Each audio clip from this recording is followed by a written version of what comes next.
Assalamualaikum warahmatullahi wabarakatuh. Perkenalkan, nama saya Alfani Dwi Rasta dengan NPM 2021010186 dari Prodi Hukum Keluarga Islam. Di sini saya akan sedikit membahas materi tentang pendekatan filsafat hukum, ilmu hukum, dan ilmu sosial. Selanjutnya langsung saja kita memasuki materi kita, yaitu yang pertama ilmu hukum. Beberapa pendapat mengatakan bahwa karena filsafat hukum merupakan bagian khusus dari filsafat pada umumnya, maka berarti filsafat hukum hanya mempelajari hukum secara khusus, sehingga hal-hal non-hukum menjadi tidak relevan dalam pengkajian filsafat hukum. Sebagai filsafat hukum tunduk pada sifat-sifat, cara-cara, dan tujuan-tujuan dari filsafat pada umumnya. Di samping itu, hukum sebagai objek dari filsafat hukum akan mempengaruhi filsafat hukum. Dengan demikian, secara timbal balik antara filsafat hukum dan filsafat saling berhubungan.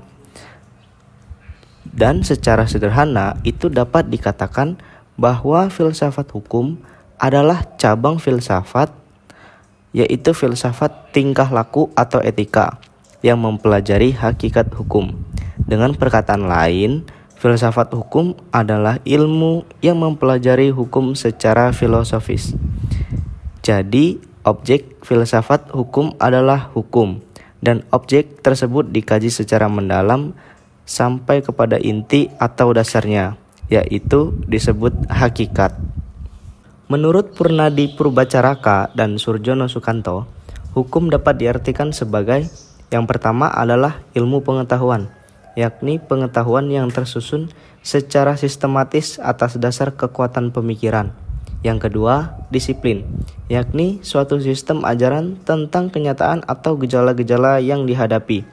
Yang ketiga, norma, yakni pedoman atau patokan sikap tindak perilakuan yang pantas atau diharapkan. Keempat, tata hukum, yakni struktur atau proses perangkat norma-norma hukum yang berlaku pada suatu waktu dan tempat tertentu serta berbentuk tertulis. Kelima, petugas, yakni pribadi-pribadi yang merupakan kalangan yang berhubungan erat dengan penegakan hukum. Keenam, keputusan penguasaan, yakni hasil proses diskresi. Ketujuh, proses pemerintahan, yakni proses hubungan timbal balik antara unsur-unsur pokok dari sistem kenegaraan. Kedelapan, sikap tindak ajak atau perilakuan yang teratur, yakni perilakuan yang diulang-ulang dengan cara yang sama yang bertujuan untuk mencapai kedamaian. Terakhir, yaitu jalinan nilai-nilai, yakni jalinan dari konsepsi-konsepsi abstrak tentang apa yang dianggap baik dan buruk. Selanjutnya yaitu ilmu filsafat sosial. Filsafat sosial merupakan cabang filsafat yang mempelajari persoalan kemasyarakatan secara kritis, radikal, dan komprehensif.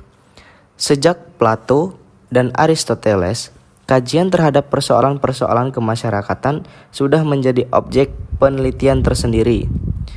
Menurut Plato dan Aristoteles, susunan masyarakat mencerminkan susunan kosmos yang abadi. Manusia berkewajiban untuk menyesuaikan diri dengan susunan itu dan menaati demi keselamatannya. Kalau tidak, ia menghancurkan dirinya. Pada abad pertengahan, masyarakat Eropa masih memperlihatkan pada pola dasar yang sama, hanya sekedar mengoreksi terhadap paham Plato dan Aristoteles. Paham tentang otonomi kosmos diganti dengan paham heteronominya, yaitu kepercayaan bahwa kosmos tidak berdiri sendiri, tetapi bergantung pada kemahakuasaan Allah. Ketertiban kosmos adalah suatu ketertiban yang telah diciptakan. Perubahan hukum dan sosial. Proses terjadinya perubahan-perubahan pada masyarakat di dunia pada dewasa ini merupakan suatu gejala yang normal, yang pengaruhnya menjalar dengan cepat ke bagian-bagian lain dari dunia. Antara lain, berkat adanya komunikasi modern dengan taraf teknologi yang berkembang dengan pesatnya. Penemuan-penemuan baru di bidang teknologi, terjadi suatu revolusi, modernisasi, pendidikan, dan lain-lain. Kejadian yang di suatu tempat dengan cepat dan dapat diketahui oleh masyarakat-masyarakat lain yang bertempat tinggal jauh dari pusat terjadinya peristiwa tersebut di atas. Perubahan-perubahan dalam masyarakat dapat mengenai nilai-nilai, kaidah-kaidah, pola-pola perilaku, organisasi, struktur lembaga-lembaga sosial, stratifikasi sosial, kekuasaan, interaksi sosial, dan lain sebagainya. Lalu yang terakhir adalah faktor yang mempengaruhi terjadinya perubahan sosial.